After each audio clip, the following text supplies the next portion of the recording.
Another beautiful day to bring on the things that happen for inside Nigeria. Thank God it's Friday. Welcome to Updated Precious. Now here they bring an update of things and where they share for inside Nigeria. So today, in a very fully loaded day, yay! Because today, even like say matter than wear jeans for body. All right, my name is Precious Iyi. Welcome to Updated Precious. It's always a pleasure to bring you update of things where they happen for the country. So Oga Kenneth Okonkwo don't talk. Say, hey, I must talk everything I know Peter Obi. And Nigerians don't they slam and left, right, and center. Say, they don't send you. He be like, say, they don't send you to they talk about your brother anyhow. Well, we'll go talk about that matter when the time reach. And by the way, I get very detailed analysis about that conversation uploaded on video. It should be uploaded anytime now. So I think it should launch in the next 1 hour so you can go and watch that. But Mark will just begin telling an order to read them as see they happen. Remember, say Siriake Dixon attack President Bola Ahmed Tinubu well yesterday. Say, this is what they do not be democracy at all at all. We think say you for take opportunity of democracy day. Use make sure say you entrench democracy for inside River State. But guess what? National Assembly caucus don't want Dixon. Say stop it oh. River State is not under military rule. Excuse me. Under which rule is River State? So River State is not under military rule. National Assembly caucus wants Dixon. I beg, under which rule River State be? When say in a column again, when President make that announcement, when see who he be saying they hand over to? As military administrator been a who? Hey!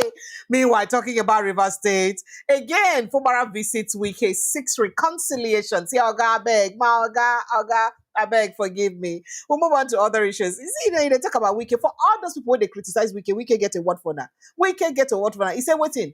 Say, as soon as they criticize, saying carry only 39 billion naira to use renovate ICC. You know, see, son, I not get taste. Or I not get better taste at all at all. If the son I get taste, and I for not talk am. In fact, saying get enough land to bury all of una. You're angry, you're vexing. He used only 39 billion to do ICC. Don't worry. I have enough land to bury all of you.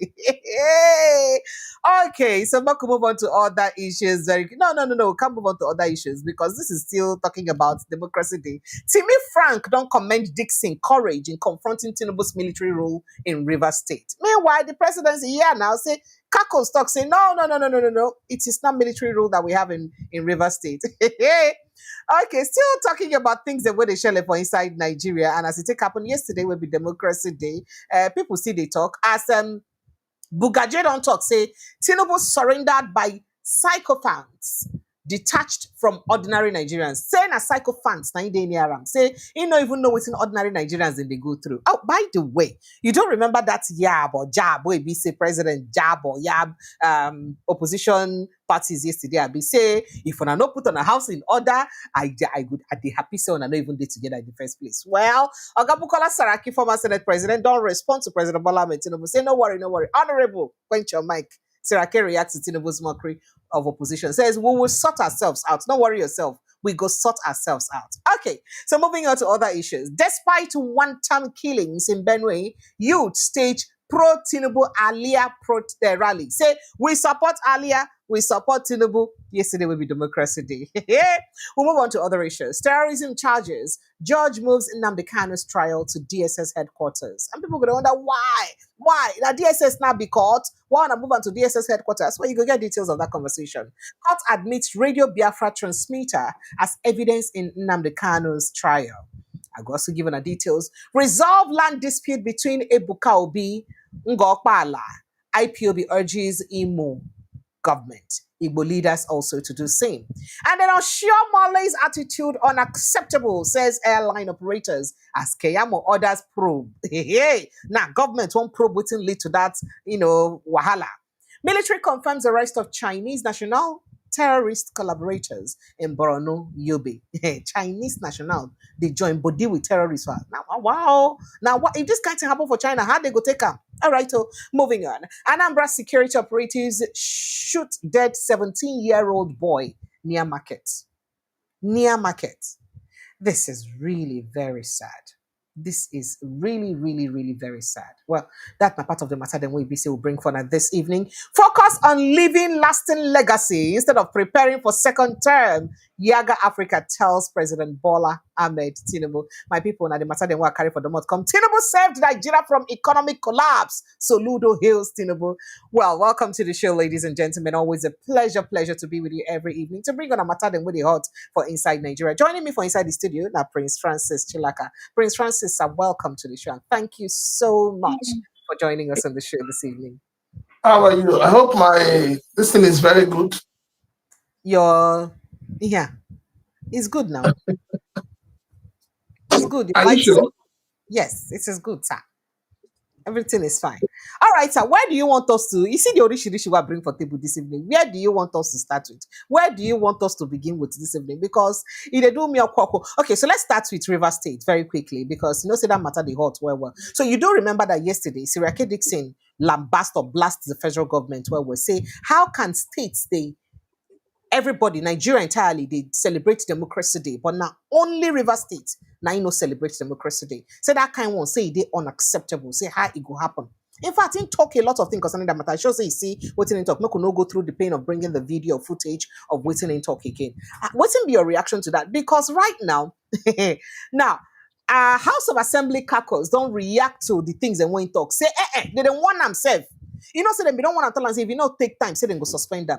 Now they don't want to tell and say, they go even fit suspend them. Say because the River State, no, they under military administrator. Make I even read them as a take right and make you know be like saying me talk. The River State National Assembly caucus have warned. Now the River State Assembly caucus for inside house have warned has warned the lawmaker representing Bayelsa West Senatorial District, Siriake Dixon, to stop mingling in the affairs of the state, following the senator's condemnation of President Bola Ahmed Tinubu's Democracy Day outing at the Parliament yesterday, Thursday. Now the group also said that the state is not under military rule. Speaking to journalists shortly after a joint session of the National Assembly to commemorate the June 12 Democracy Day, the former Bayelsa State governor expressed dismay that the president, in his nationwide address, failed to acknowledge what he described as a constitutional aberration unfolding in River State. Let me start by saying happy. I'm not going to talk all those things and when you talk. As he talk, he said democracy is supposed to inspire hope, but what we saw today in the Senate was a direct assault on that hope. Well, he talk a lot of things. One of the things when you talk now say River State don't they under democracy. Say at the day where be say would they talk, say would they celebrate democracy. Say but River State they left out. My right as a senator to raise a constitutional issue was completely disregarded. The Senate president rushed through the president's message and ignored my intervention. That's not how democracy works. That's how military regime operates. That's what Dixon talk. He talk a lot of other things. Now the Senate caucus don't come reply to him now. The caucus talk say no. Say River State no they under military rule. The caucus cautions Senator Dixon to steer clear from further incitement of Rivers people. We therefore call on the security agencies to put a tab on him. But then the check-up, as well as the Senate Committee on Ethics and to commence investigations into the unparliamentary actions of Senator Dixon. That means if he really suspend them at any time. Now, person will follow address this press conference. Now, the National Assembly, for inside the National Assembly complex. Now, the leader of the River State National Assembly caucus, Kingsley Chinda, Wike's ally, by the way. Now, you note, say Dixon's utterance was not only insightful, but unbecoming of a lawmaker who equally had a security background as a former policeman. As a former policeman, yeah. So it talk a lot of things. Then talk say the state no day under military rule. I beg, sir. If I like make you help us clear us, sir. I beg. Wait them different, sir. When we say we have clowns as honorable members or senators, some of them are clowns. People think we're joking. People think that those of us who sit facing the camera and trying to analyze political issues, analyze leadership and governance in this country, they all think we're crazy. But unfortunately, the ones that are crazy and are the ones that are really, really sick in the head are those who believe that they are leaders. How can you open your mouth and say you don't have military leadership in River State? What do you then have? Now what's in I say now you go fit explain it to us now. What do you have when you subjugate a democratically elected governor, suspend him, and put a military administrator? Maybe they don't understand what that word military administrator means. It means that it is a military man, either he's serving or not serving, wearing khaki, whether he's wearing the khaki or not, he's the one in charge. He's not democratically elected. And so Dixon is right. You cannot be celebrating democracy, which you say is the epitome of good governance. And then you have one of your states under the same man who claims to have fought for democracy, who claims to be the only one that was standing when others had fallen. So what are we really talking about? See, the other day, I remember the other day, the National Assembly, they came out and said people should stop calling them rubber stamp. I think they are worse than rubber stamp, honestly speaking. Because I don't understand, why would you want to, okay, imagine now, other senators are telling another senator not to air his views. They are actually trying to, hold back his freedom of speech, freedom of expression. And before you know it, the Natasha Kane may reach him. Because that's what this Senate is known for. They don't already send them to. They don't already send the matter to Ethics and Privileges Committee. Meanwhile, this same chairman of this Ethics and Privileges Committee is same man that we have been told has been disbarred or whatever in America. Oh, by the way, remember, he's porting to APC now. Nobody has addressed that issue. So how can you have leaders who have integrity issues? Leaders who you cannot say, oh, these leaders are what the onions and all of that. You have them as leaders, and everybody is keeping quiet.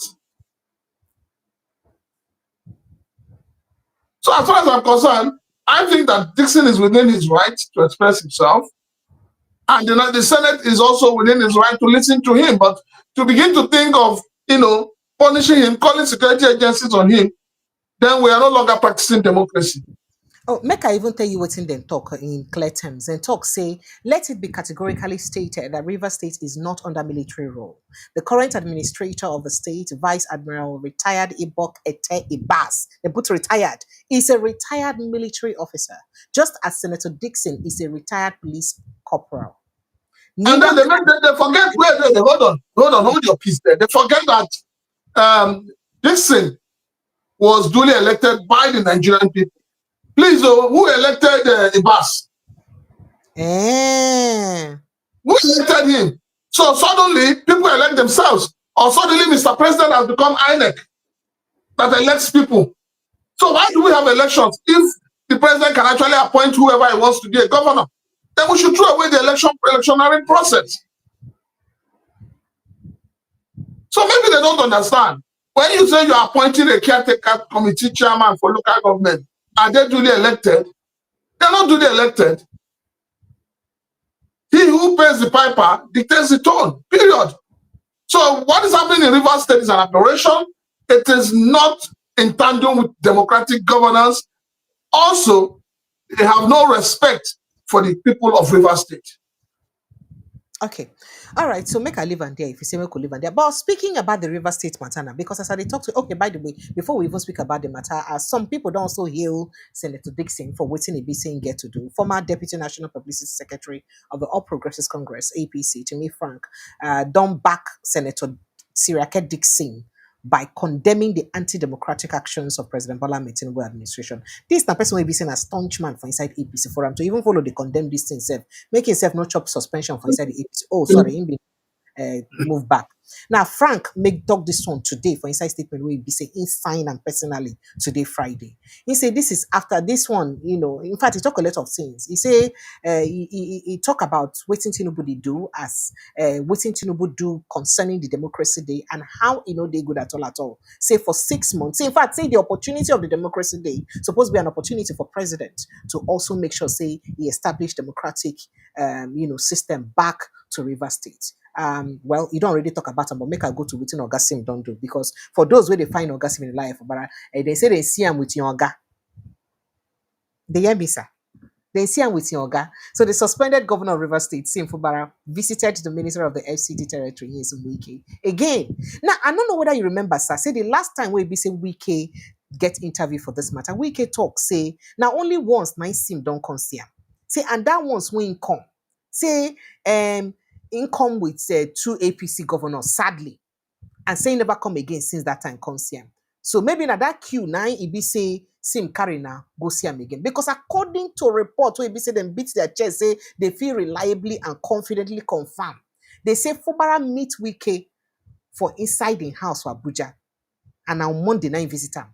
Now, an insider for inside the place can't say a way of course, no one make people know. It can't say the pictures where they go around, that picture people they just say, oh, that one a Fubara and Wiki picture. Say no, that particular picture, say no be the picture. Say that one not be the picture where they snap that day, but say Fubara really visit Governor Wiki. Now he say the photograph is an old image, but I can confirm to you that he, Fubara, came to see minister this week Monday.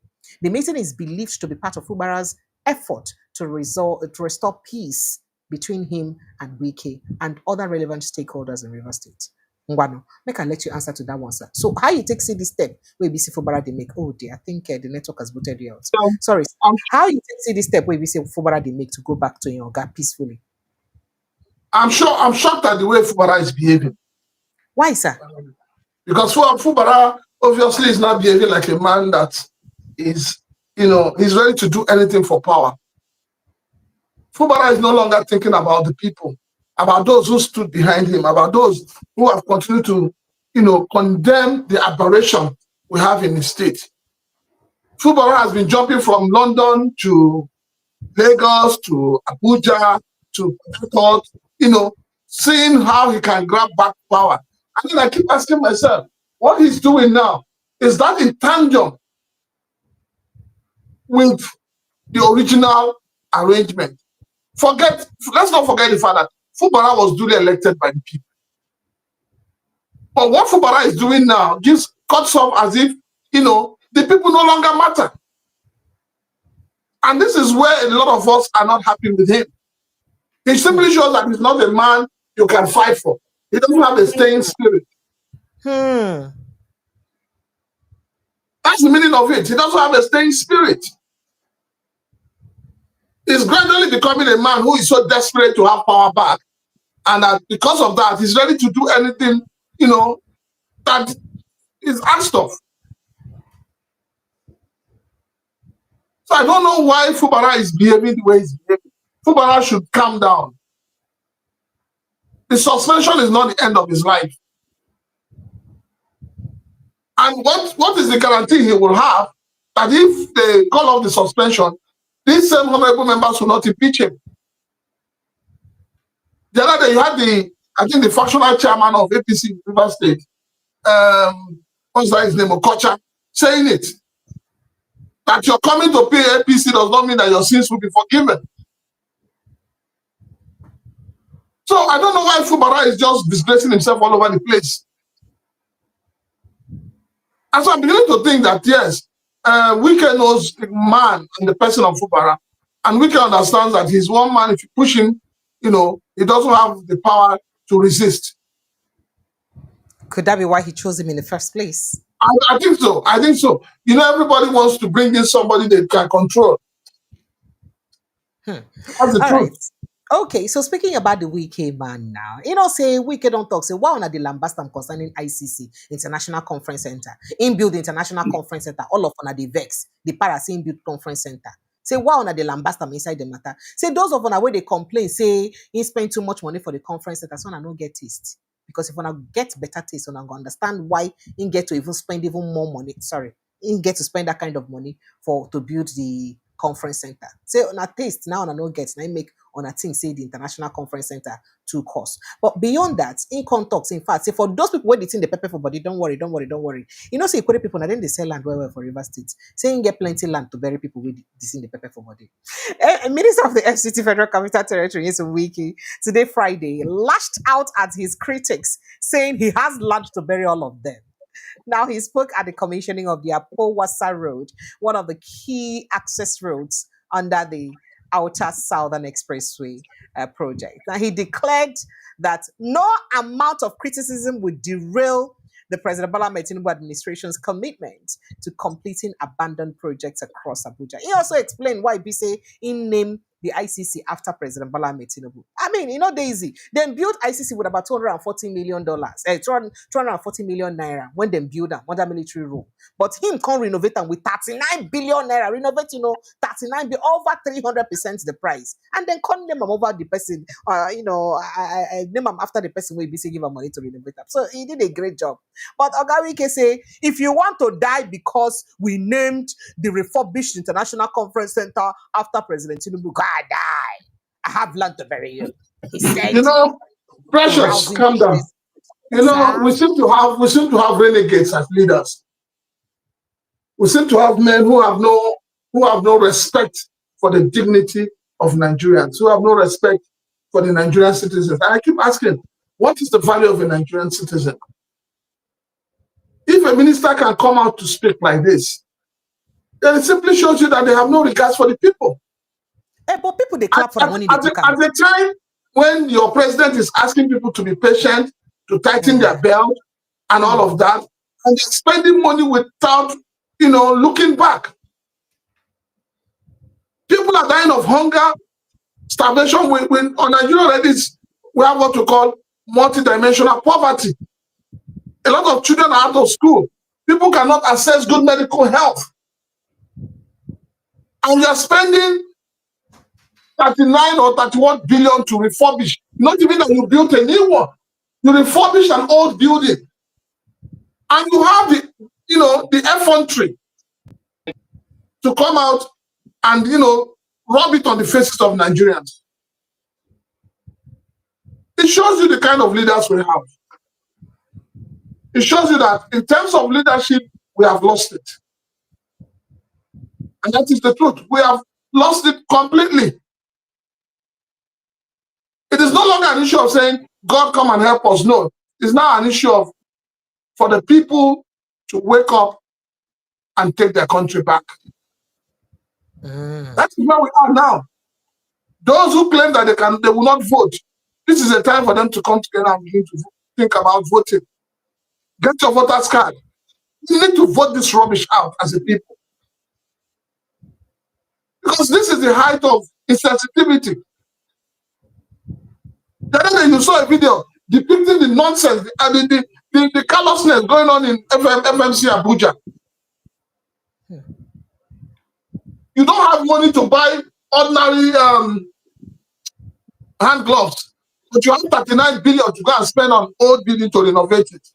And what is this whole thing, this whole shenanigans about renaming everything after Mr. President? It appears that one of the reasons Mr. President has come to rule Nigeria is I won't be shocked tomorrow if we wake up, the international airport are named after him. Because this whole thing is just sycophancy. At its height, the height of sycophancy. That is what this government is displaying. Very soon you will start naming all the bus stops in Lagos and Abuja after Mr. President. The governors have not started. They will soon start. It's going to be a galore. Watch out. Very soon now, the governors will start renaming everything that has been named in their states after Mr. President. And, as it is, your president doesn't say anything wrong with it. He's so happy about it. This administration is setting a very wrong precedent. With the way they are spending money, the way they are renaming infrastructures and all of that. We are still debating whether it is up to 30 kilometers that they commissioned.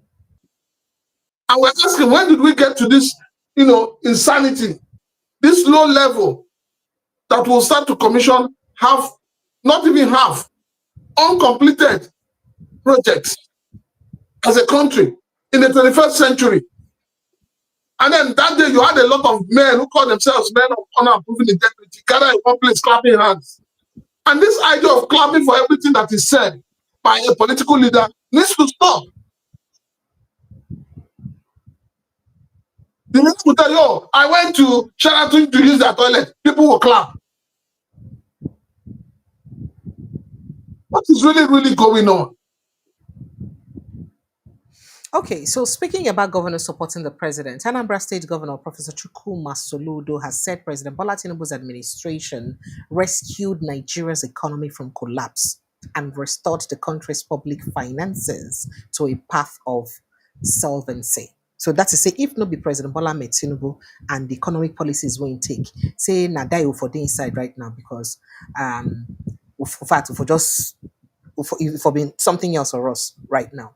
Now, in talk this one yesterday for the platform of Nigeria event for Inside Lagos, the former central bank governor, and I talk this one. So how he takes them because you know, so while everybody they talk say, oh, the policies they affect people, his policies they kill people, his policies they had on people, they no feature up, but people don't consistently praise him for getting the boldness to implement those policies. Even himself don't talk, say, take policies, embark on policies where we say every other person they fear to embark on, where they no get that will be to embark on. And Soludo, where be Peter Obi brother, don't talk the same thing too. So do we not think that the president is perhaps trying and he did what no other person could have done? Well, Charles Soludo, as far as I'm concerned, has more issues in his hands and he should address them. But rather than addressing the issue, he's trying to curry favor with Mr. President. There are issues that he needs to resolve in Anambra State. The issue of good governance, the issue of security of lives and property. I don't understand why governors are busy gallivanting all over the place when they have issues in their own states that they cannot resolve. I remember Charles Soludo used to be in the economic team of Buhari, wasn't he there? A man that was in the economic team of President Buhari coming out to speak now. Don't you see that he's talking from two sides of the mouth? Ordinarily, if Nigeria was the same country, a man like that should be stoned. But he's saying he advised them, made them not do those things with some policies. But did he ever come out in public to say it? When the former governor of Edo State, what's his name again? Obaseki. When the former governor of Obaseki was screaming and shouting, where was Charles Soludo? He was hiding under the pillow. So now he has the mouth to talk because Nigerians are gullible. Nigerians are very sensitive, useless. Nigerians don't have common sense. Sometimes some of these people I don't even want to be listening to them because they are adding to my anger over leadership in this country. There's an election coming up. He should go and face the election. He thinks that by running around and speaking so well of President Bola Ahmed Tinubu, they will ask Kachuku to withdraw from the elections. It's not possible. He will be jumping around until they collect the governorship from him. But even the president don't endorse him as the person will go collect the ticket for Anambra State and win the election now.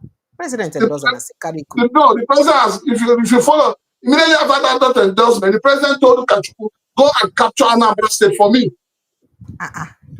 Oh, that means you didn't see it in the media. So the president will leave his own party member. He will leave the candidate of his own party and be endorsing the candidate of another party. This president that we know, President Bola Ahmed Tinubu, no, forget it. All right, so make we quickly touch on one thing where Oga Bugaje talk because that one self he get as a thing take the people forward. He be like the second person where they talk this one. Political activist Usman Bugaje, he say President Bola Ahmed Tinubu they detached from the suffering of Nigerians because in they surrendered by sycophants. Remember talk say Hamid Dati Baba no be Dati Hamid Baba Ahmed also talk the same thing. See, as him work as President Bola Ahmed Tinubu or the Vice President Kashim Shettima presidential advisor and political advisor say he no even at any time speak with the president. So waiting he realize and say they keep on one corner and they need to let them hear the real things when Nigerians they go through. So now this man self don't come talk him again. He don't even quote him as they talk of what Nigerians they go through for democracy.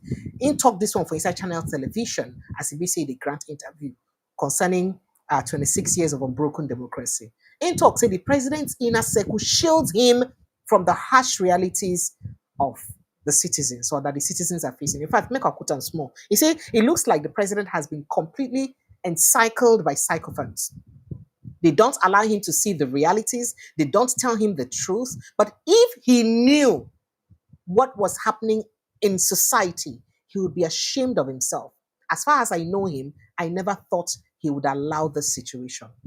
Now it is now there, wallowing in the comfort, or he is now there wallowing in the comfort of the villa, working in ways that show he doesn't even know what is happening in this country. If he knew, he would not be doing the kind of things he's doing right now. How you take him? You think say the president actually know what in EBC they happen for the country? You feel say the president people just the shield and come up for the things where they happen for inside the country, as Oga Bugaji talks. The president is being shielded, as we are being made to understand. If the president is being shielded, that means that those who, like Showumi, who came out and told us how brilliant, how smart, and how the brain of Mr. President is working perfectly well and all of that, they are not being sincere to us.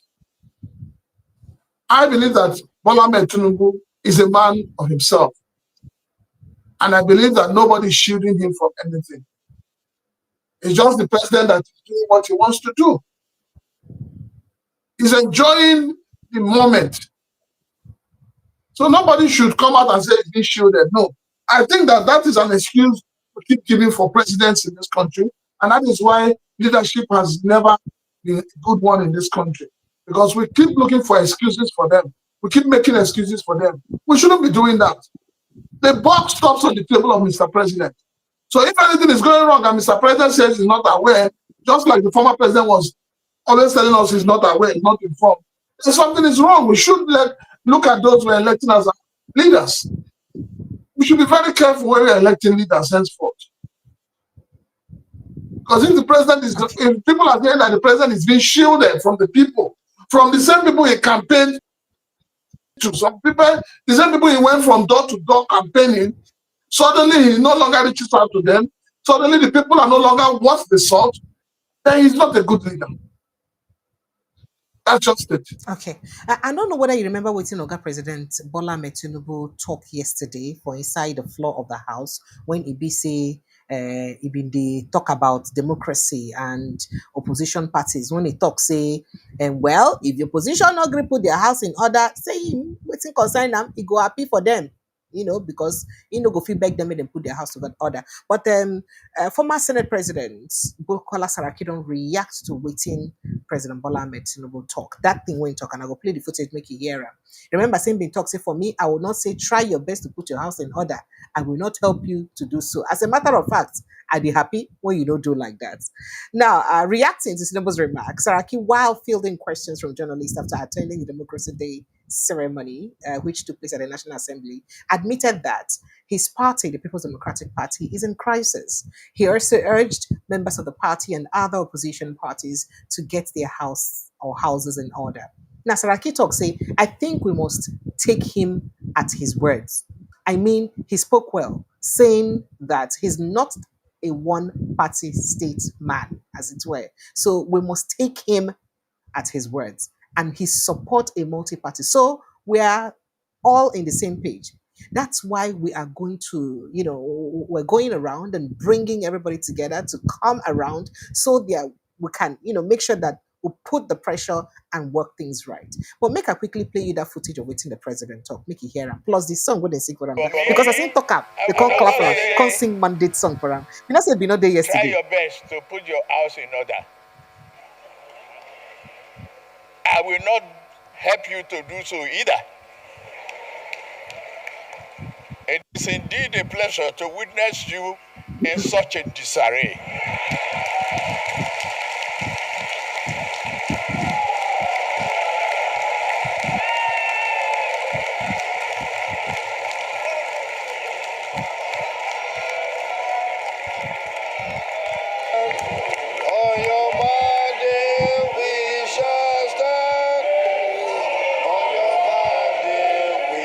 Okay, I said make I give you a tip of that iceberg, sir. Make you see as it didn't take happen yesterday, sir. So kindly help me react to waiting Oga Bukola Saraki talk, sir. Well, if I'm gonna react, I'll tell you that Mr. President was being economical with the truth. How do you mean, sir? In one breath, you know that the political parties are having crisis, and you know that they are all running to your own party. And you also know that if you're not encouraging one party state, as a president, as a democratic president, as a man who fought for democracy, he knows the right thing to do. He would not allow that to happen. But because he believes he's enjoying what they're doing, coupled with the fact that suddenly our national anthem has been thrown away, and what we now have is on your mandate will stand. That is the height of embarrassment. Moreover, Mr. President is not even meant to address only the National Assembly. He was meant to address Nigerians. That is where it is. That is what it should be. So Mr. President has reduced Nigerians to those people in the National Assembly. And we know that 90% or 80 something percent or 70% of all those in the National Assembly are all APC members. So he was actually addressing his party faithfuls. Mm. Oh, I fought for democracy. We chased the military away. In another breath, you have suspended a constitutionally elected governor, imposed a military administrator on the state, opened your doors for all other party faithfuls to come into your party. So please, how do you juxtapose these two positions of one man? So Peter Obi is right when he said that the problems being experienced in all these political parties is the doing of APC. Mm. Because that is the later, that is the later part of the statement of Mr. President. Somebody falls down. You're telling the person, oh, sorry for falling down. And then you turn around and say, well, it is good you fell down. Precious. What have you said? What have you said? It's okay. You know why they tell me? I just come across a message a person sent where he says, sorry, I came late because I was helping Tinubu to make sure that our agriculture is sexy. And I deliberately avoid these things yesterday when I did mention about the president's speech. All of those little gaffes and the mistakes of, giving appointment to one person instead of the other and all the calling names wrong. I deliberately avoid. I know one wahala. And now that they come here, they remind me of this. Now, you did mention Peter Obi in your conversations. And I wait to make I go enter inside Peter Obi conversation very quickly. Even though, say, you and I don't get a detailed conversation about that, where I go post a video right now so that Nigerians go watch and make them like made them see full details of your anger for inside your brothers, Kenneth, Okonkwo, and Peter Obi conversation. But make I just bring them up here because I go do a lot of disservice to people who go one call in if I don't bring up the conversation. But if you want to get full video, full conversation on that, please, in the next 30 minutes, it would be uploaded on YouTube on the video session so you can go there and watch it. So, Kenneth Okonkwo, lawyer and actor, also political analyst, Kenneth Okonkwo, come out today in an exclusive interview when get with Symphony, come lambast the presidential candidate of the Labour Party, Peter Obi. By the things and when talk, he insinuate say Peter Obi gets a very unstable character. Like he's not decisive and firm as a leader because of it be like waiting because of the role Wayne play for the crisis where they happen for inside Labour Party. Insinuate say Peter Obi just acts like Enyendeba. Now, waiting insinuates for inside that statement. Now, I don't know how or when exactly Peter Obi talks, say Kenneth Okonkwo betrayer. But the question where they ask him now around the fact, say, Peter Obi insinuates, say you betray him during an interview with a right television. But I didn't hear Peter Obi say I betrayed, Kenneth Okonkwo betrayed me. So I don't know whether on a hear him. Maybe people could put me through. Say they say lizard where one person seen a python it become. However, he reacted and responded to some of the things, reacted to that allegation by Peter Obi, which he's saying betraying him. In fact, he talks if he gets anybody will betray anybody, saying that Peter Obi betray him because Peter Obi was very unstable. He was indecisive as a leader. If he take the right decision and say that no be the hallmark of person where be say they serious for politics. And say that now one thing where be so opposition leaders and don't they use attack Peter Obi say he no gets the strength of character to use lead Nigeria because he for fit handle the problem of Labour Party first before he for fit handle the problem of the entire Nigeria. And now, Kenneth Okonkwo also states to that fact based on the things and when talk we be experienced with Peter Obi. I could just give on a small tip of the iceberg. Eh?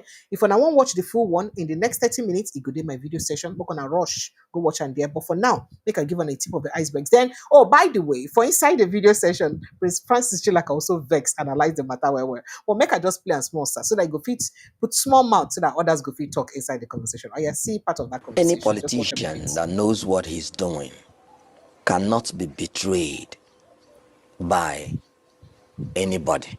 If there is anybody that betrayed the other, I can say it emphatically that Peter Obi betrayed me. Labour Party did not have leadership and confusion was breeding everywhere. I say, sir, you cannot be neutral. You have to say something. Everybody wanted to implement whatever is his wish because people were fighting for him. We wrote a letter to him and still gave him some time. He still did not reply. And throughout the time I worked with Obi, I never worked with any politician whatsoever. And I'm making a public statement. When I was in PDP, I never consulted and worked with any politician outside PDP. When I was in APC, the same thing.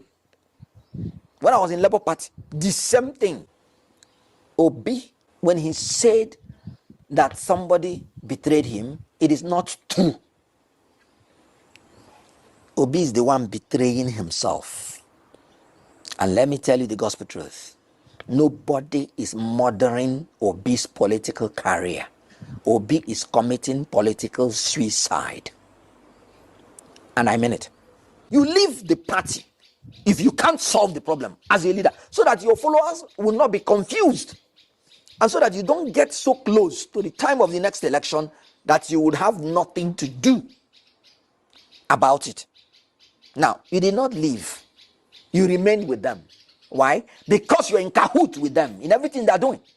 In all the primaries that the Abuja organized, none was organized without Obi's approval. Whether in Imo, whether in Edo, whether in Ondo, and now in Anambra. And that was why Obi campaigned for all the candidates that came out of it. So you're in cahoot with these people in private. In public, you want to paint another image. No, you're just being a politician of convenience, not a politician of conviction. So where does Kenneth come into this? Labour Party is not viable now as a party to prosecute presidential campaign. So his political destiny lies now in the coalition, or he is not going to make any impact whatsoever in 2027. So when he insinuated that Kenneth Okonkwo betrayed him, sorry, Obi betrayed himself because he is just committing political suicide. I am part of the coalition, and in all honesty, the opposition does not even have a choice because the individual political parties are not viable. So it's not even as if they have a choice. If the coalition cannot succeed, let all of them unanimously go and endorse Tinubu. No, you don't waste the time of Nigerians. So I'm part of it because I'm part of the people that believe that this government has become an apology. You know, when people are arrogantly, disorderly, and unconscionable, Okay. All right. and unconscionably evil. That's what this government has become. I am telling you, how do you explain that hundreds of people are massacred in Benue under your nose? Why didn't you use that money that that you used to buy your private jet? Why didn't you use it to buy those resources you need for the Northwest, at least as a matter of priority, to prioritize the life and welfare of your citizens? You can still get a private jet when things are sorted out. Why would it be your first priority? After you're removing fuel subsidy, that people are paying 1,000 naira plus for what they were paying 100 naira plus. And you're telling me it was a wise thing, you removed subsidy. No, it was a wicked thing. It was not a demonstration of wisdom. It was a demonstration of wickedness. However, it is not the badness of APC that will make them to go. It will be the goodness of the coalition. Okay. All right. Make we just stop on here. Make we just end them here. So Prince Ross is still like I said, this small one where you hear. The full one when they want watch and they go see them so that they go see your full analysis on the conversation too. So I would like to hear. No, the truth is this. I've noticed that since after the election, Kenneth Okonkwo has been all over, the media, print, electronic, social media. It's all been about P2B. Now, this is what I will say to Kenneth Okonkwo. I know you have come of age, and I know you're a good politician, and I know you have what it takes. Please go and contest for councillorship in your local government, or even a local government chairman. Go and contest, and let us see how you will win the election. A few days ago, the governor of Akwa Ibom lashed out at him. He said some people have been in the movie industry, they are still living in bondage. Some people have gone into politics accidentally, but they are out of it. Yeah, those are the people who are coming to advise me. I, the governor of Akwa Ibom State, I am the driver of the vehicle. I know the road, I know how to maneuver. Period. And that was a very good answer to Kenneth Okonkwo. You should stop dancing all over the place. If you believe that Peter Obi is not the kind of politician you want him to be, a rascal, an Agbero kind of politician, you don't go and look for that person that has that same spirit, that has that same kind of energy in terms of somebody you want him to be do or die. Radical. Go look for that person and support Is the person. radical the word you're looking for? You should go and look for the person and support that person. So, but I feel so ashamed that Kenneth Okonkwo, every time he has a press conference, is about but Peter. It doesn't get what tired. makes you think he actually expects Peter Obi to be more radical than he is right now? If you listen to some of his former interviews, he said it. Peter Obi is not the reason why Labour Party is the way it is today. When Apapa and Abure were at each other's throat, that was Kenneth Okonkwo. Since he claims he has so much wisdom to solve the problem of Labour Party, why did he leave the party? He should have stayed back and taken over the mantle of leadership from Peter Obi and gone to resolve the crisis of the we're party. getting something wrong. Some of the things he said there, and I say, he advised me to be right from time. Say these people now more way be say, now people will be say the government in power don't plan to use destabilize Peter Obi. So saying get to understand them more time. And then they try talk, say it can't take Peter Obi too much time to come know. And at the time he don't know, it can't be too late for him because it be like say what's the one Peter Obi that I know. Peter Obi that I know is a critical thinker. How? He's not one of those men who just jump into the fray. No. And how come it is only a Kenneth Okonkwo that saw that these people are agents of the federal government? Oh, that's so Kenneth Okonkwo is the only man in that party that have been able to see them that they're agents. And what proof does he have? But they turned that to be because even Peter Obi now is also accusing him of being used by the federal government. Precious talk is cheap. As at the time he was saying it, the party has a structure. The party has a structure, and that structure is that there's a party chairman. The only edge Peter Obi has is because he was a presidential candidate. So does he expect that Peter Obi, one vote, should throw away Abure? When at that point in time they had a case in court? No, before the court case, Abure had gone ahead to organize a convention which was illegal, which even he, Peter Obi, according to what's in be named now, Kenneth Okonkwo, also posted and publicly declared that that convention was illegal. So why go back after the convention? But that Why is go back after the that, convention to also endorse the same people that you said that their convention was illegal? were you there when he endorsed the people? He said a public endorsement now. Were you there? Do you Are have you the not just video? making a case for Peter Obi, sir? Do you have the Are you video? not just making a case for Peter Obi, sir? That's The problem we have with our country is lack of loyalty. When you're loyal to a cause and you're loyal to somebody, you must stay. You must stay all the way. The reason why Bola Ahmed Tinubu has been able to hold Lagos State is because of loyalty. You don't question the authority of your leader. so. Are you saying? You can make your Are you suggestions, saying that if? but you don't question his Are you authority. saying that if it was? What Kenneth has been doing is questioning the authority of Peter Obi. He wants Peter Obi to do things the way he wants. He wants to control Peter Obi, which is not acceptable. So are you saying that if it was Bola Ahmed Tinubu that did what Peter Obi did, that nobody from his camp would speak in such way that Kenneth Okonkwo is speaking? Is that what you're saying? Well, you saw what happened in Lagos over the speaker. How many people did you see come out to condemn the president? How many people? Ima, let me speak it in Igbo. The problem with the Igbo man, I keep saying it, the marginalization we talk about, everything we talk about is self-inflicted. Where is it? That is what is killing the Igbos.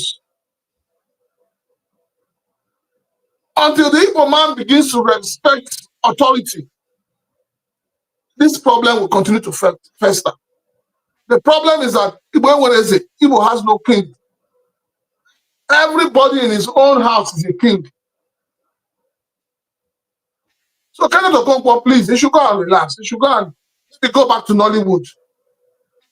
If there's still vacancy for him there. He should stop everywhere dragging people up and down. He's too civilized for this kind of interviews he keeps granting. If tomorrow the coalition makes me to be their candidate, will he have the face to work under him? He said he's working with the coalition now. He said the coalition is cool. That is not, no, I'm not talking of working. What I'm saying is that if tomorrow Peter Obi is made the candidate of the coalition, what face would he have to go and work under him? So when you want to, sometimes when you want to say something, be careful of what you say. Because from the look of things, Peter Obi is turning out to become someone. On one side is Reno Mokri, on the other side is Boala. I won't be surprised tomorrow if he joins APC back and become one of the spokesmen of Mr. President. You know, politicians, all they ever think about is where their belly face, who will pay their bills. So are you invalidating all the points that Mr. Kenneth Okonkwo raised in this conversation, sir? In what way? All I'm saying is that if Kenneth Okonkwo has an issue, first of all, I listened to the interview that Peter Obi granted. And like you said, I didn't hear where he mentioned Kenneth Okonkwo's name. That is on one side. But I still believe that if Kenneth Okonkwo is a sincere person, there are things you don't come out in public to say. He has access to Peter Obi.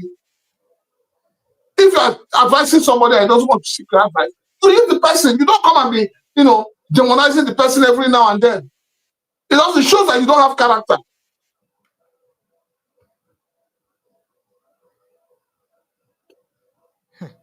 All right. Thank you, sir.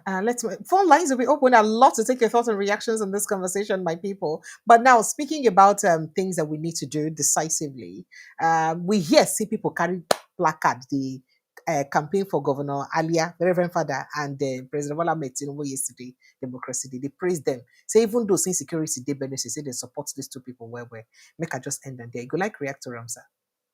Sycophancy has become the order of the day. Hey. Anybody that is carrying placard for Father Alia is a stupid person. That person needs to have mental evaluation. A man who has not been able to protect the lives and properties of his people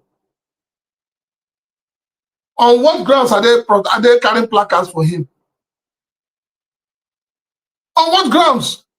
The level of sycophancy in this country is nauseating.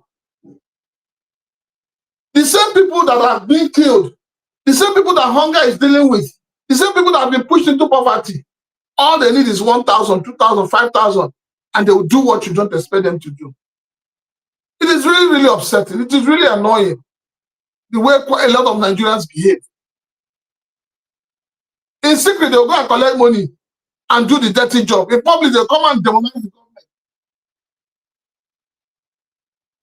Is this how they want to take back their country? Is this how Nigerians want good leadership? A lot of Nigerians have lost shame, and that's a big problem. All right, I have people calling me already, even though I have some more conversations to come, but we could just take some calls. Hello, good evening, and welcome. Yeah, good evening, Precious, and greetings to Chilaka. We can hear you, sir. Welcome, sir. Good evening.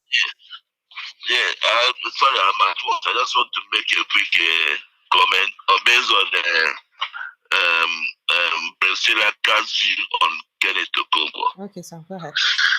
There are some things that Kenneth Okonkwo say that's very vital.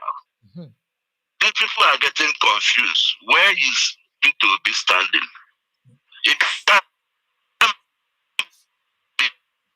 Oh, your network is bad. I can't hear you. You have to. Can you hear me? Yes, go ahead now. Okay.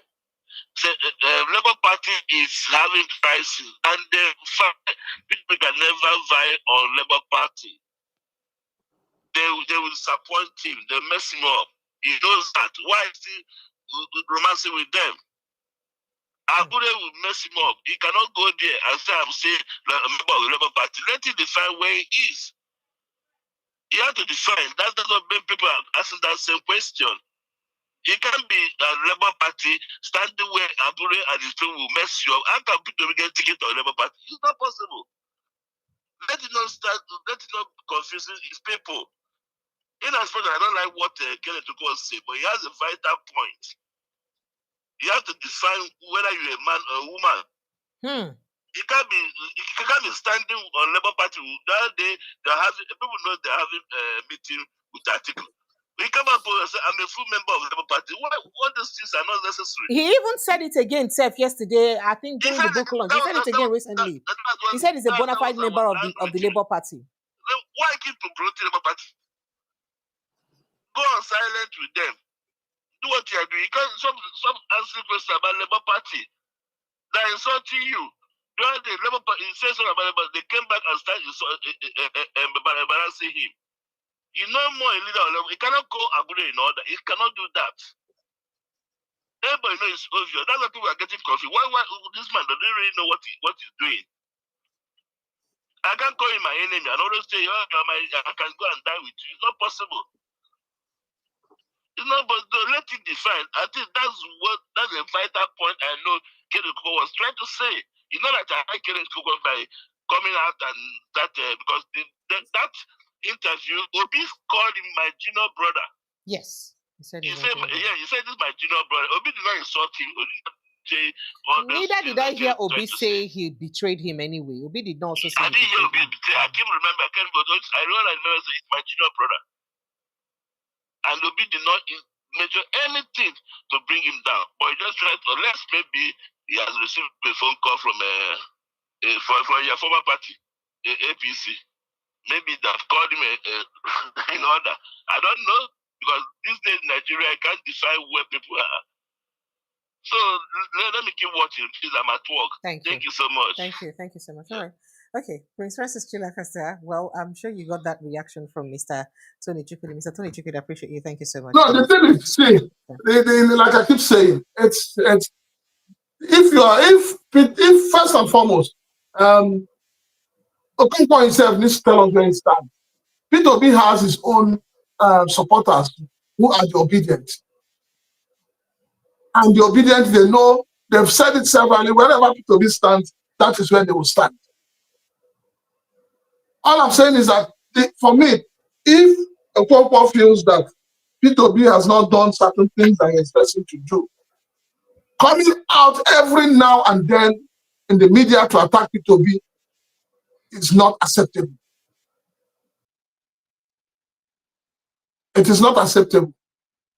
There are better ways to manage issues. And if you're saying that Peter Obi cannot manage the crisis in Labour Party, are you managing your relationship with Peter Obi very well? Is he also managing the relationship with the Labour Party very well? He is not. Because as it stands, I don't even know which party Okonkwo belongs to anymore. I know he has left APC, he has left PDP, he has also resigned from Labour Party. So which party does he belong to? The coalition is not a political party yet. So which party does he belong to? Precious, please go to the next item.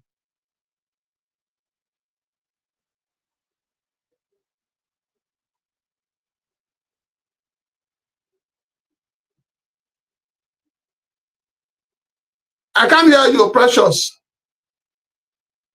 All right, okay, sir. I said right away, sir. Let's get straight to Nnamdi Kanu's case. As the trial of Nnamdi Kanu, the leader of indigenous people of Biafra, IPOB, has been moved to the headquarters of the Department of State Services, DSS. Now, Justice James Omotosho ordered that Kanu's trial be moved from the Abuja Federal High Court to the DSS headquarters. The trial judge said the case was moved to the DSS headquarters to allow for the inspection of Kanu's shipping container, because he said the shipping container day for inside DSS. The container was said to have been used by Kanu to bring a radio transmitter into Nigeria for broadcast on Radio Biafra. The IPOB leader is currently facing, of course, terrorism charges. As a matter of fact, court has also admitted Radio Biafra transmitter as evidence in Nnamdi Kanu's case today. Let me quickly take a reaction, sir. Well, whatever, this, like I keep saying, this case, we're going back and forth. President Bola Ahmed Tinubu knows how best to resolve this matter. This is purely a political case, and I believe that by now they should have done it. They should have taken that bold step. June 12th, as we call it, Democracy Day, was an opportunity for Mr. President to have redeemed his image, to have put smiles on the faces of Nigerians, to have shown Nigerians that he's a true Democrat. There are two things that Mr. President would have done that would give Nigerians hope for good leadership and democracy. One was to restore back Fubara as an elected governor of Rivers State. And the second one was to end this Magbe dance, this public dance that they are dancing with Nnamdi Kanu. We should have ended it. But then, what can we say? Let's see how it goes. I'm wondering how many transmitters they carried in the container. I'm really wondering, did they carry about 20 or 50? Is it a 20-feet container or a 40-feet container? So we need to know. But from what I know, I think the transmitter is something that could have been carried, it could actually be carried as a hand luggage. Precious, I'm sure you know what I'm talking about. Yes, I do. So what kind of transmitter was it? No, but there are bigger transmitters. There are transmitters that are really very big, but not that big, like a refrigerator, the size of a refrigerator. But more No, modern transmitters. that's what I'm saying. Modern transmitters are smaller and more handy, like a briefcase. So, even if it is the size of a radio, how many of it will be in a 20-feet container or 40-feet container? But let's watch and see. Let's see how far this matter will go, and let's see how soon this matter can be resolved. Okay. And then I'm going to wonder, why was it that the previous Justice Binta didn't go through all this? Why didn't we see this level of transparency? Or is it that there was more to it than we're seeing right now? Well, let's see how it goes. Let's see how it pans out at the end of the day. We're here. We're watching with our eyes wide open and our ears as well. Okay. All right, then. Let's move on to other issues. Still speaking about the IPOB, the indigenous people of Biafra has urged the Imo State government and Igbo leaders generally to intervene in the land dispute between evangelist Ebuka Obi of Zion Ministry and some communities in Ngokpala local government area of the state. I don't know if you're aware of that case. Now, in a statement signed by its spokesperson, Emma Powerful, IPOB said the relocation of Zion Ministries headquarters from Lagos to Imo State aligns with the group's appeal to Igbos, that Igbos should move their investment back home. Now, the statement reads that the worldwide initiative and community of the indigenous people of Biafra, under the unwavering leadership of Mazen Nnamdi Kanu, has urged the Imo State government and other accountable Igbo leaders to intervene in the land dispute between Evangelist Ebuka of Zion Ministry and certain communities in Ngokbala in Imo State to achieve a peaceful resolution. The government of Imo State is at the heart of the land conflict. They need to investigate these issues and swiftly and amicably settle the land conflict according to legal and customary land ownership regulations. This they said. So, according to them, they said they want Igbo people to bring back their businesses home, and that's what Ebuka is doing because he's bringing back the headquarters of his business to Imo State. Let me quickly take your opinion on this. Well, for me, church not be business. So we could talk about it. Church not be business. Church not be business. You mean make we talk about it. Church not be business. So I don't know what they talk about there. Yes, I agreed. It's good to move his business home, but make we not talk church. And two, if he's going to acquire land, let him follow the due process to acquire the land. In the southeast, they know they collect land anyhow. Before you go collect, people get the land. So go and settle them. You think don't use government as an excuse not to settle those you are taking land from. So you think he may not have followed due process in acquiring the land, and that's the reason why? From what I've read so far, I think there is a breach in the process somewhere along the line, and that is why people are agitating. So the state government should sit up and wake up to the reality and find a solution to it. Okay. Because you know the issue of land in the east, cutlass they work out anyhow. So we pray that it does not result into loss of lives and damage of properties. I think the state government should sit up and find a lasting solution to it. Okay, so I would love for us to get straight to Adams Oshimole's case. I don't know if you're aware of what happened in with Adams Oshimole. The case about the flight disruption and service disruption and all of those. Well, the federal government not talk, say, calm down, we go investigate them because it's our honorable minister that is involved. Sincere apologies, please. I know you're tired. So they said they will investigate it because... No. There are some news items that just get me worried and disappointed. This morning I was telling somebody that, hold on, I was telling somebody this morning that Oshomole may be right from his own perspective, but he did not act as a distinguished senator. Unfortunately, every politician in Nigeria seeks for that opportunity to give the impression that they are fighting for the Nigerian people. It is not today Nigerians began to complain about, the nefarious activities of airlines, where you pay for tickets, where the flight is delayed, where nobody cares. We've been complaining. So is it now that it has affected Oshomole and the government knows that they will investigate the matter? Do we need to wait for a minister or a senator to be affected before decisive decisions are taken? That's the point. That's the question we're asking. This thing has gone beyond where we're saying, oh, the Nigerian people have been enduring it. Even your Minister of Aviation knows that Nigerians have been enduring. Nigerians have been complaining in their thousands that they are being treated with less dignity by airlines. Not only airpeace, all the airlines operating in Nigeria. The same complaint we are making today that has resulted into federal government wanting to do an investigation is the way people are complaining about the way Nigerians are treated when they go for visa. The kind of harsh environment, the way they treat them, the way people pay money and they don't get a visa and no refund is made to them. So these are issues. So if you're going to address the issue of the airline, address the issue of the embassies as well. Nigerians need to be treated right in their own nation, in their country. They need to be treated as human beings. They need to be treated with dignity. We must not wait for something to happen to a senator or a minister or a governor before we now decide to treat the matter. That is my own argument on the issue. Okay, so I'm trying to put more light to that conversation very quickly. Um, yeah, the airline operators generally, not just one now, airline operators of Nigeria, AON, today Friday expressed dismay over the conduct of former Edo State Governor Senator Adams Oshiomhole at the Murtala Mohammed International Airport in Lagos, saying it is unacceptable and another example of the growing trend of unruly passenger behavior that they experience, especially during the domestic carriers experience.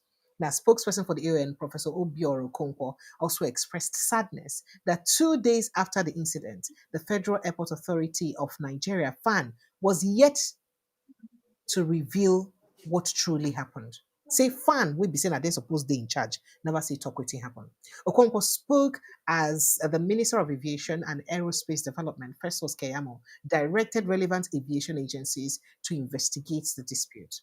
Spokesperson for the AONs spoke to newsmen in Lagos during an event that where United Nigeria Airlines announced its integration into the, I think, let's just leave that as a private issue. Now, he said, as much as we appreciate and understand that every passenger has a right, your right is only limited to what is allowed when within the International Civil Aviation Organization, ICAO. So he said. Now, if you remember, that's what happened. They said Adam Oshiomhole came late for his flight.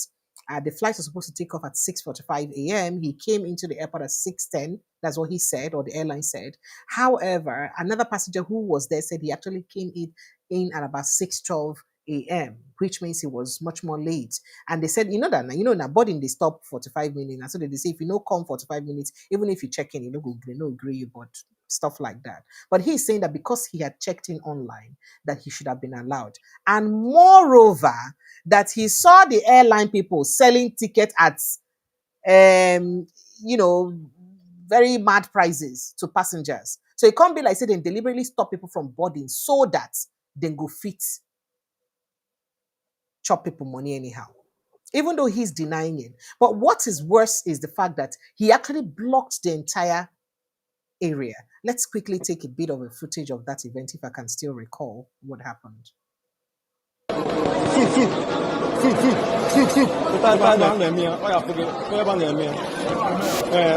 entire no, that's what they are saying. That is overbooked. That's right.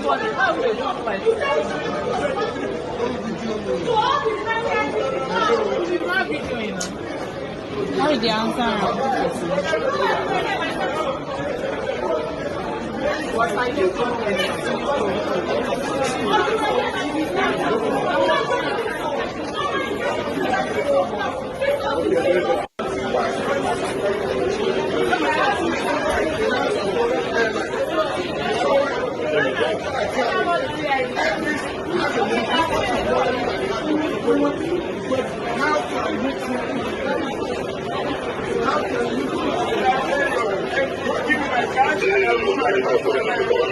Okay, so this is actually getting us giving us updates on the conversation and what happened, or giving us an insight rather to what happened in that conversation. And I think one of the passengers who also missed his flight is a lawyer. He spoke to bystanders on what really happened that day. He said that Adam Oshiomhole came as late as he too came for the flight. Let's quickly see this. On my way business class to Abuja. Let me see your boarding pass, sir. See my boarding pass.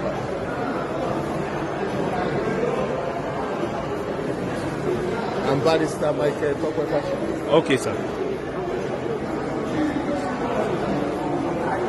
You can go ahead, sir.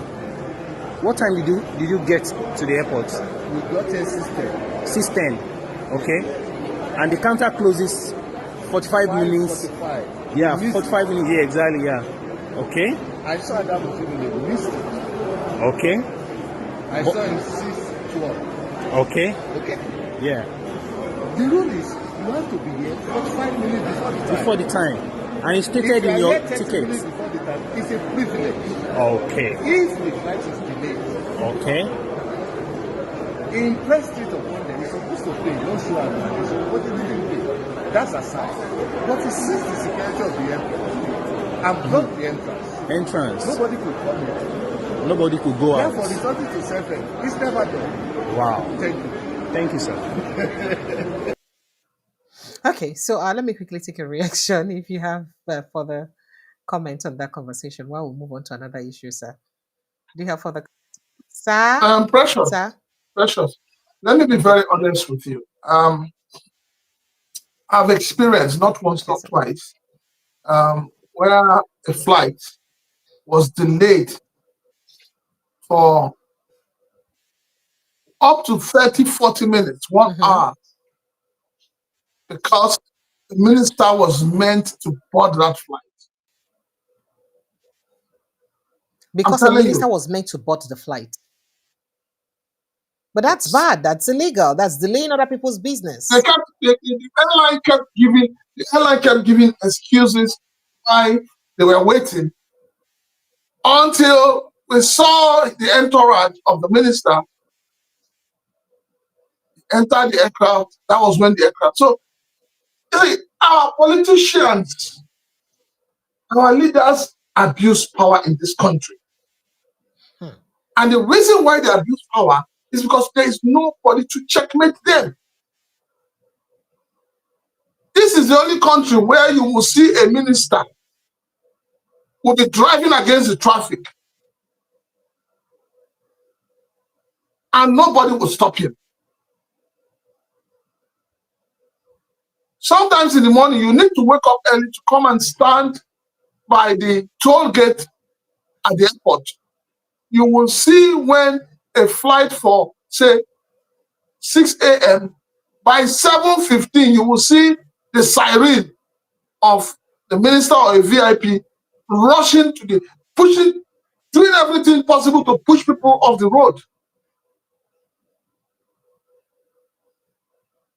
Why is it that our leaders are finding it difficult to live by example? Our leaders are meant to be role models, but they are not. They are not at all. So it is very, very important that these issues are looked at. These issues are looked at. For me, it is not just an issue of investigating. People who were at the airport have come out to say that the minister came late. Let him admit it. And like I said, he did not, the senator, he did not act as one. He did not act as a man distinguished as he claims to be. He did not. There are better ways to handle that such an issue. Not turning the whole thing into a political show-off. What he did that day was a show-off, and it is not acceptable. But right now, the Minister of Aviation has, jumped in on it and is asking for a probe on it. So not be the same show of power where people they talk because saying a senator will be the same political party with you. Now make you don't request a made in probe am. And most likely, if you not go in the favor of the airlines, because saying a senator 9 day involved right now. How fair can the probe go? That's what people are wondering. We know how these things will pan out. Nigerians already know. And that's why they're calling the is it a fan? That why have they not released the footage of what transpired? You miss your flight, you miss your flight. Don't use ordinary Nigerians as an excuse to create chaos. That's my own argument. All right, sir. Thank you, sir. So I wish there's something I want to play to you, but before I play that, I make I just talk about insecurity for inside the country sharply because El Rufai's son don't the talk. Say, in fact, he don't do public apology on presidents, former presidents, good luck, Jonathan. He say, hey, sir, I've been there naive. I be small boy that time why I criticize you. I be not sabi anything. Right now, I'm in my full senses back because if I had known what I know, now, then, I would not do it again. But before we get to that, let's quickly jump on some security issues as troops of Operation Hiding Car have arrested a Chinese national together with several suspected logistical suppliers and collaborators to a terrorist group in a series of deliberate and coordinated operations in Borno and Yobe states. This, according to the defense headquarters, and that's what they talked about yesterday.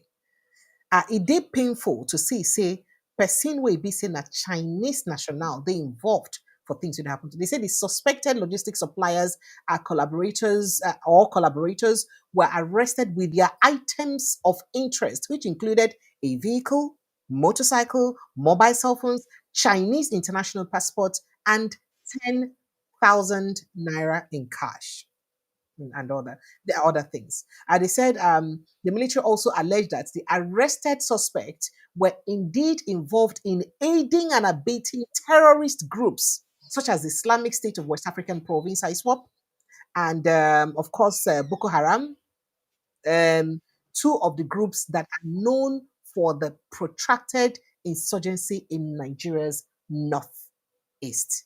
In fact, they say these arrests are in keeping with our unrelenting effort to take down terrorist support network. Now, so then talk. How you take it, Prince Francis Chinaka, for insight? Well, let me start by congratulating the army, the security agencies for a job well done. It shows that truly, this whole menace can be caught. Let me also quickly add that this revelation, where does it leave the likes of Shegumi? Mm. Yes, where does it leave him? This is a man who was the intermediary or the what do they call them? It was the man that was mediating between these guys Mm. and the Nigerian government.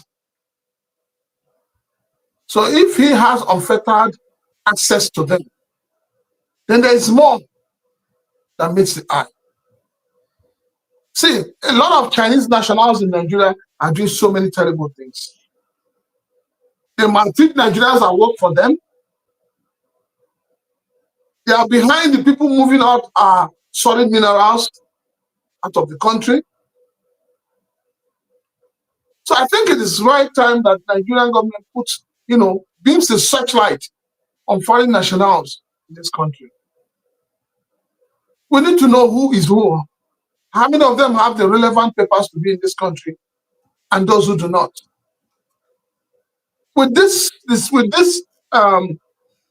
arrest, I also think it's high time that the government should take away this idea of anybody or giving vendors to be registering Nigerians on their national ID. They need to stop it. So these are all the areas that government needs to look into. It's a good one. We hope that with this, get to know more of those involved.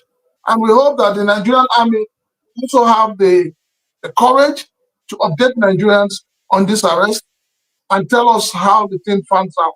Not that we're just hearing this and at the end of the day, the matter will just die in natural death. We're interested. We want to know. We want to know the role of these Chinese people. We want to know how they got into this country.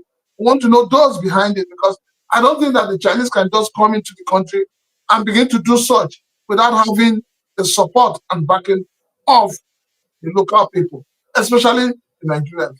And also, talking about this, I'm still waiting for earlier. Today is what? Today Yes, is Friday.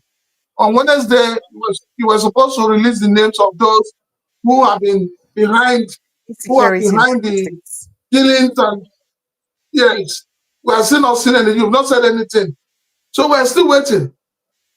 Don't let it be like talk is cheap. We want action. Please, Father Alia, in the name of Christ and the name of our Mother Mary, release the names of those who have been causing those heinous crimes in Benue State, who have been killing people, who have been maiming people, who have chased people away from their ancestral homes. Please, we're waiting Okay. for that. All right. So let's quickly move on to see we're still there. Since we're talking insecurity now, very quickly, I thought to drop by in, I think, Anambra State, where there's a little of an issue there. As we heard that there was pandemonium around, I think, Ifejike Street by Sokoto Road, near the popular Biafra market in Onitsha South, local government area of Anambra State, when stray bullets from operatives of Anambra State, Agune Chemba, allegedly hit and killed a 17-year-old boy. So these security operatives now, the state security network, they give them gun. I think them been say all these people they will not be security operatives, gun, they no go give them gun. This is now one of the reasons why they didn't agree arm them. Now, it was gathered that the incident occurred yesterday when the victim, who was sitting on a culvert nearby, was hit by a stray bullet from the Agone Chamber operatives. The Anambra State government launched the operatives, of course, of Agone Chamber and Udogachi in March, I think, to complement the effort of police and other security agencies in fighting against insecurity in the state. Now, some eyewitnesses near the scene said the Agone Chamber operatives were on a mission to arrest a fleeing suspect when they suddenly started shooting into the air and the bullets hit the innocent boy. One other eyewitness said the young boy was sitting on a culvert beside the, I think, Wangene drainage, apparently on his way to use a nearby toilet when the bullet fired by the triggered happy operatives hit him. And of course, he died. They say immediately the boy fell to the ground and then lay in a pool of blood. The security operatives attempted to flee the scene. To flee, or not even to help the boy, to flee the scene in their vehicle. But they were stopped by angry residents and traders who immediately trooped out, blocked them, and insisted that they must not abandon the boy's corpse at this. What madness. I'm tired. This is crazy. This could be anybody's child. This could be anybody's Precious, child. Sir, precious. sir. A lot of things are going on that are very, very wrong. You give guns, you give arms to people who have no training, people who have no respect, who don't understand, usage of the arm. You're chasing somebody and you start shooting. You saw what happened the other day in was it in Ogun State or which year? I think on your state also, where a student was killed. Okay. Oh, yeah. They were chasing this. Oh, They were yes. chasing the man. Yes. Yes. They were chasing the man. They said he took one way, and the next thing the policeman discharged a bullet that hit the. You see, so I keep saying that our policemen and those who carry arms need to be trained and retrained. And there's this thing they always do that is funny. Each time they shoot at somebody, we call it accidental discharge or stray bullet, the next thing is for them to want to run away. I don't understand why they always behave like that. Now, if those people have succeeded in running, the media will not carry that ESN or IPOB have killed somebody. And this is racist. I'm sure you get what I'm trying to say. Yes, I do. If they had escaped, the next thing you will hear in the news, they will frame it that it is ESN or IPOB. This Udogachi and Agune Chamber, there are a lot of reports that are coming up from Anambra State, that they are now beginning to behave like terrorists. I think the state governor, Charles Soludo, should stop jumping around and singing praise of Mr. President Bola Tinubu and face the issues in his state. He should face governance and leave politicking right now.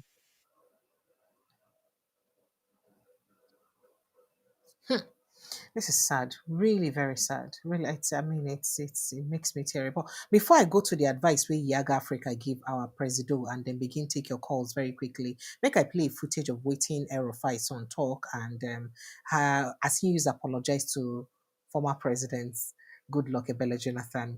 I saw him wearing a polo shirt, and I said, "Where are you going?" I visited my father after I became a member, and I saw him wearing a polo shirt.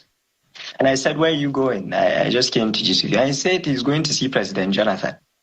And I paused because when I was naive, or when I thought ego or gratification mattered, I used to be very active in criticizing President Jonathan. I even forgot in my naivety, as many young people, that we had governors then.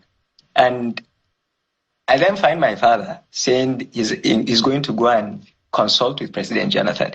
So I looked at him and I said, "Please, when you see him, tell him I'm very sorry. I'm wiser now. The system is a problem." Now, why did I mention President Jonathan? It takes a lot, particularly in Africa, to lose an election and leave. He did that. Governor Fayemi and them were there. So I think electoral reforms have improved, but there have been conversations about the last election. I don't speak when I don't have the data to do that. I've said it before in your channel, shown that I thought if the opposition are united, we, APC, would have been in trouble when you look at the numbers. So, but there's something we've been hearing in the rumors. For example, And but there might be an amendment to the Electoral Act where people can vote without that. Well, let me state that clear. If that is true, that with my two fathers here, I will not be that member that votes for it. We should elevate electoral reforms, whether it's transmission of results and things like that. I think if politicians feel we can write results, it'll be fine. Dr. Fayemi won an election in a state that had solid men. He lost, and then he came back and won. You know, I liked what my father, Dr. Bugaji, said about instant gratification. That is the problem. And young people now, and 70% under 30, I'm 37, so I'm just small, but I'm older. They look at me and they're hailing us for doing nothing. It's been tough, okay? As I said, it's been tough because it's always easier to criticize from the outside. It's more complex. But Nigeria has stepped up from the dark days of PDP, if you wouldn't mind me saying this, in the regard that my father was a minister in PDP, but we had stories of people lining up and results being announced. Okay, so there has been progress, but what we should do is elevate it, not, and that falls on us as legislators with the power to pass the law. You know, I know our credibility is low now because people think there's no, I mean, it's not, we're not challenging the executive, and it shouldn't be like that. But I wanted to make that clear. But before I get to that, Dr. Bugaji mentioned something about power. Ms. Kate Henshaw over here, her power came from the culture. Your Excellency, you know this, and I know Dr. Bugaji knows this, that when you see what the Whiz Kids, the Burner Boy, do for this nation, when you see that Governor Sanwo-Olu realized when they had Dirty December, where it's a festival and all that, when he keyed in, there's something going on that the sectors that thrive in Nigeria, be it Nollywood, be it Miss Funke, be it Tonya Abraham, it's the culture, the art. That is power, that is influence, our music and things. All right, okay. So would you like to speak to this very quickly, especially the apology part? Yeah, but I think I would want to and then the electoral what could be really wrong with your card or any identity to vote? I want to align with him that Nigerians were too impatient with Jonathan. But that we were not just being impatient with Jonathan. Jonathan also gave room for people to be impatient with him. Jonathan administration gave room for people not to have respect for him because of a lot of things that he allowed, gentlemanly and all of that. But, I think also that he was not a deep thinker. He only started becoming a deep thinker and a critical thinker when he lost the elections. Because there are things he was supposed to have done and stood his ground as the president. He didn't do. So I agree with El-Rufai's son. A lot of Nigerians owe an apology to Jonathan. But having said that, I also believe that, like I said, there are things Jonathan should have done that he didn't do. First of all, you organized a confab that you never implemented.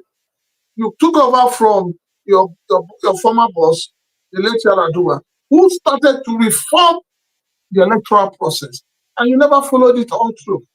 So these were things he did that a lot of us felt that he didn't know what he was doing, But then it is what it is. But we believe and we hope that this 10th assembly will have the balls to be able to look at the electoral laws and amend it in such a way that that the vote of the people, that the confidence of the people in the electoral process. Well, is there anything wrong with voting with any form of identification apart from your PVC? Because what we have a country where we don't even have data. We don't know how many we are. We don't know, identification cards can be printed anywhere. That's the problem. Anybody can print, anybody can turn into an agent of printing any form of identification for people to use. So I think it is only proper that we continue to adopt the system of using, our voters card. If we say we want to discard the voters card, then the government should make available the national identification number card for people to use. But to throw it open, that you can vote with anything that shows your name on it, we're we're going to have chaos, and we're going to have pure manipulation of electoral Thank you. votes. Thank you so much. Nigerians phone lines are open. Let's begin to take your thoughts and reactions on the conversations we've had tonight. Just feel free to jump in on any of them. Any of the talk ABC we don't get tonight. Feel free to jump in on any of them. Call us.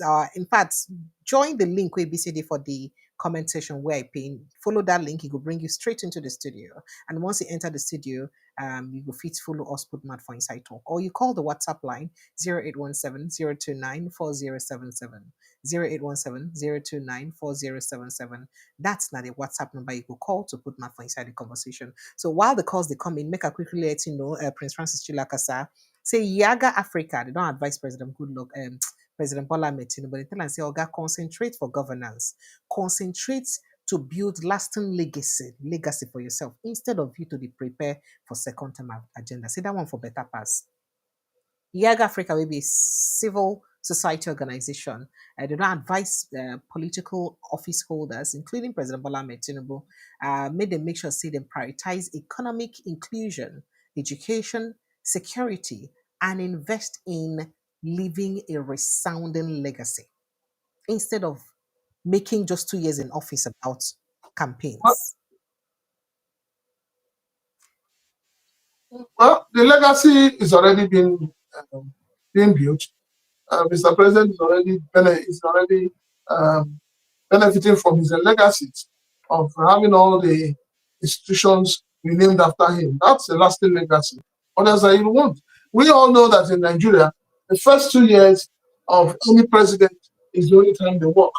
After that 2 years, the next 2 years, they start campaigning, they start preparing for the next election. Nigerian politicians, unfortunately, begin to think of the next election the moment they get elected. And that is why we need a proper electoral reform. If the other time we were talking about the late,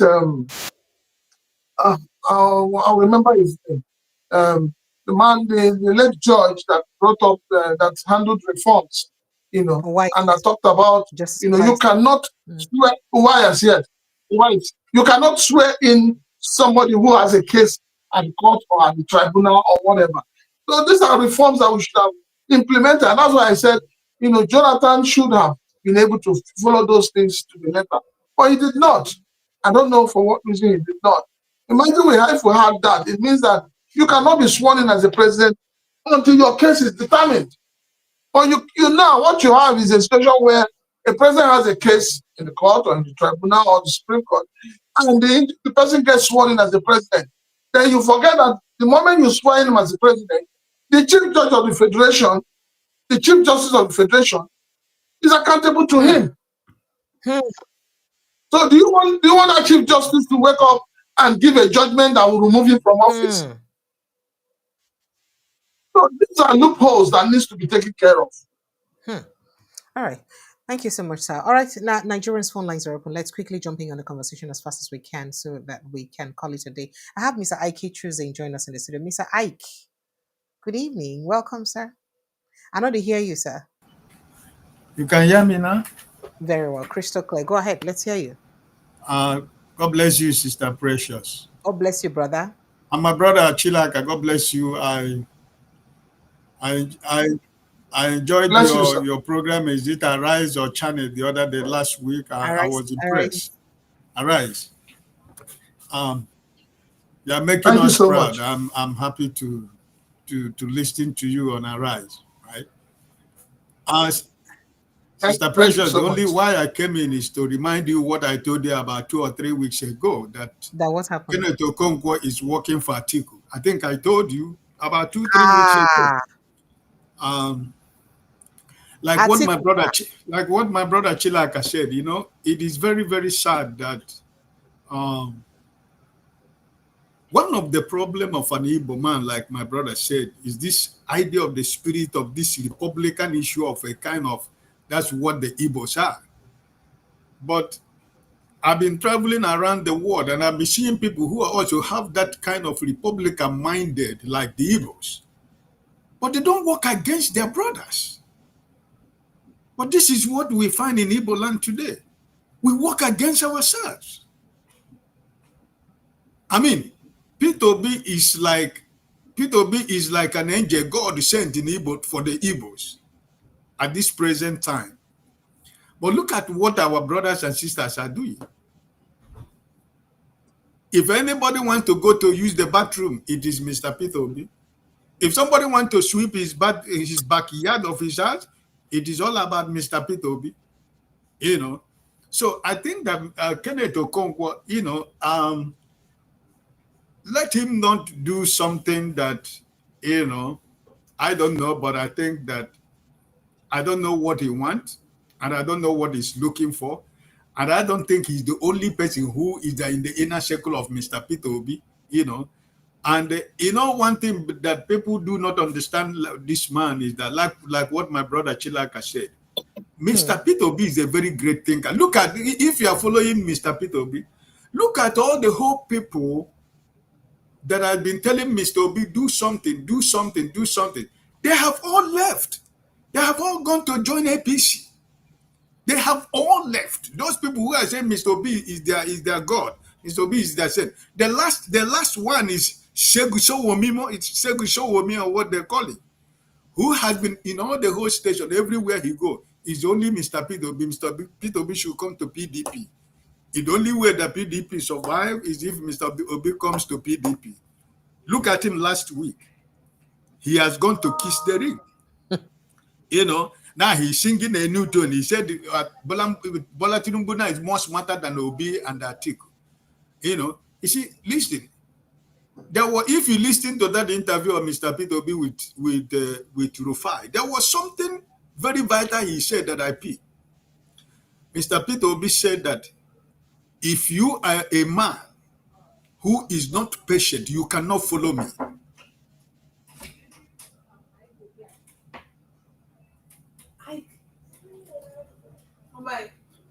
You understand what I mean? So I picked that, and I reflected back since 2023, and I begin to count men and women who has jumped ship, and I came into conclusion that, like my brother said, this man, sometimes we put Mr. Peter Obi like he doesn't know what he's doing. I told you last 2 weeks here, people should be thinking that this man doesn't know what he's doing. He has been in the system. He knows what is going on more than any of us here. What is happening in the Labour Party, he knows more than any of us here. If you are expecting him to come here and tell you it was Mr. Tinubu is the person who is doing it, he just told you the government is doing it. And we are actually give you evidence. Even if he had the evidence, is he going to give it to you? Is the government denying it? Your president told you yesterday that he's happy if there are disarray in the other political parties in Nigeria. So what are we talking about? He said it the other time. He's happy that when he see them scatter, right? So I don't know why some of us who are following him are thinking that he doesn't have brain, or we have to think for him, or we have to do what we want him to do. Just like Brother Chilaka was saying, Kenneth Okonkwo is all about. He wants Mr. Peter Obi to be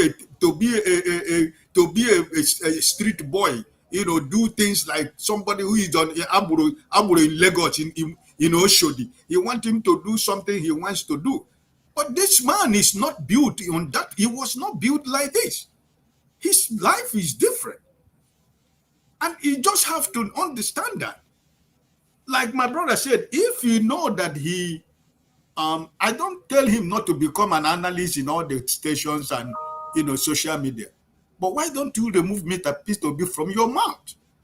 That interview, what Rufai said, and I quote, when he was making references to why a lot of people are talking about you is because they said that you are weak. He said, for example, Mr. Kenneth Okonkwo.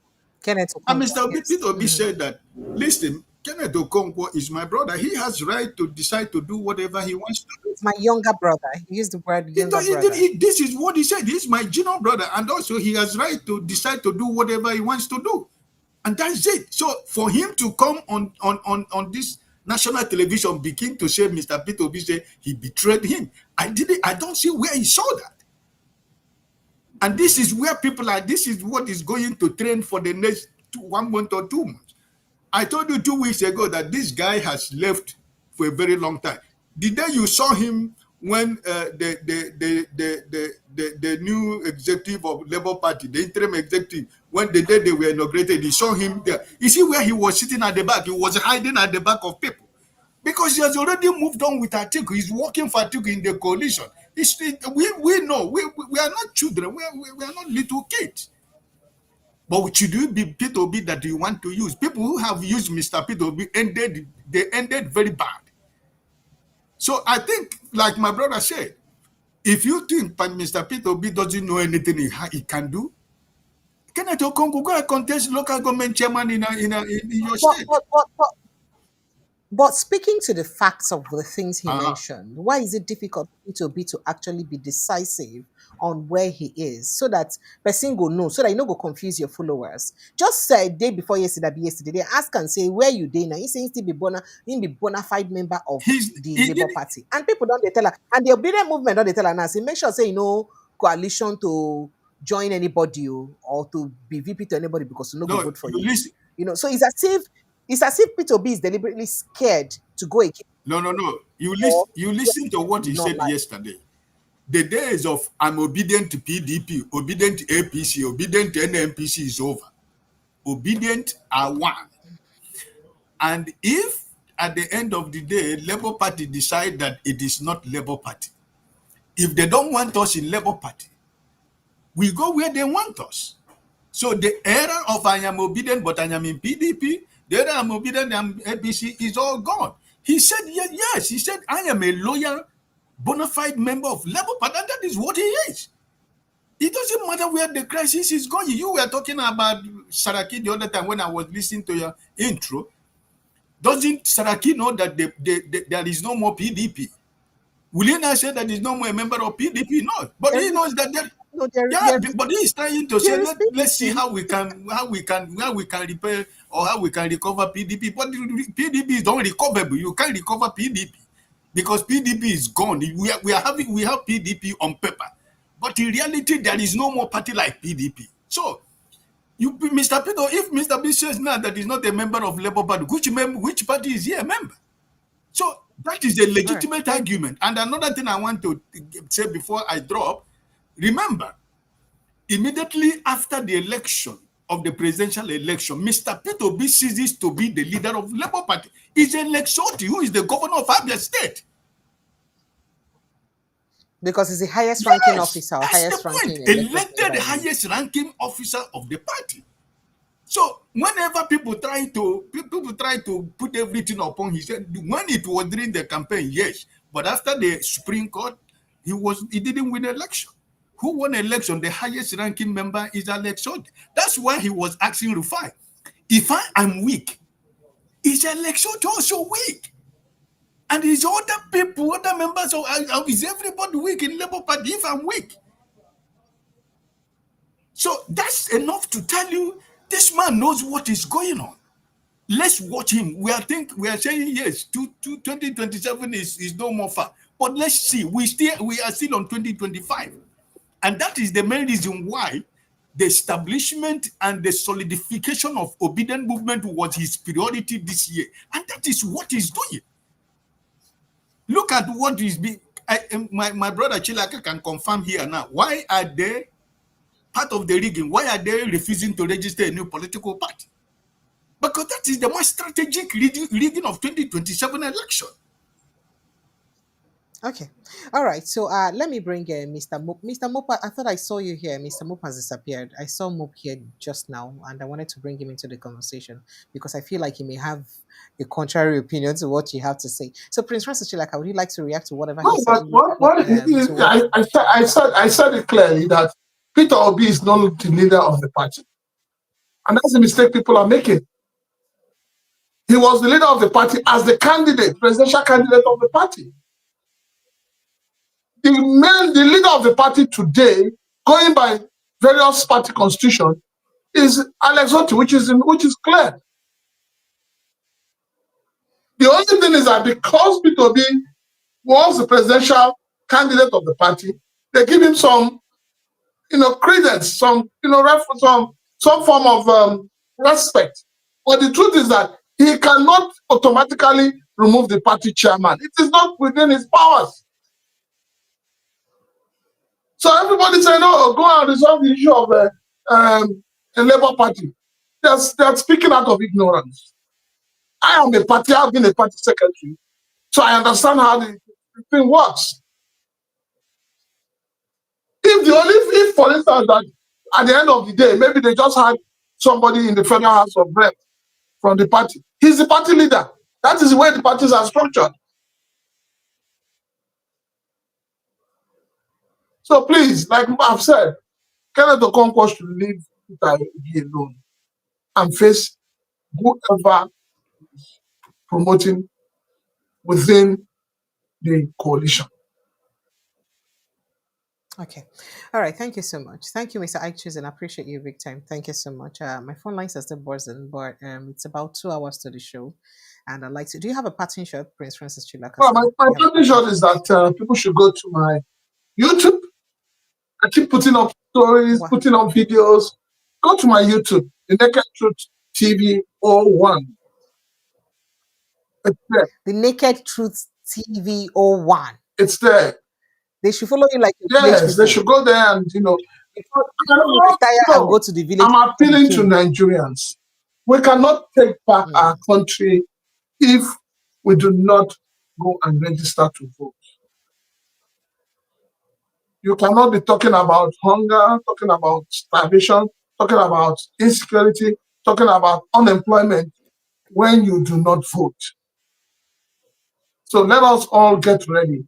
2027, let us go out and vote our conscience. Like I said, if the hunger in the land has not touched you, it is coming to come and get you very soon. Get ready for it. Wait. All right. Thank you so much, sir. I appreciate you. Thank you so much for joining us. Nigerians, thank you so much for being part of the show. I appreciate you. I love you guys. Continue to follow us like a village people. We'll go see again tomorrow afternoon and evening, God willing. Hopefully so. And then we'll go see again with Prince Francis Chilaka on Sunday, God willing. I appreciate you, sir. Thank you so much. I say, don't worry. All of you that join me, when I grow up, I'll take care of all of you. I am growing. When I grow up, I'll when you are finished buying your own jet. And then when I grow, no, I don't have to buy jet. Let me just grow up. I'm still getting tall. Let me grow up and I'll take care of you. Thank you so much. All right, good night. You. Thank you. Bye. Good night. All right. Good night, Nigerians. Thank you so much for being part of the show. I love you guys and I appreciate you. I see you again tomorrow. Remember to protect your mental health, and remember that I love you guys. See you.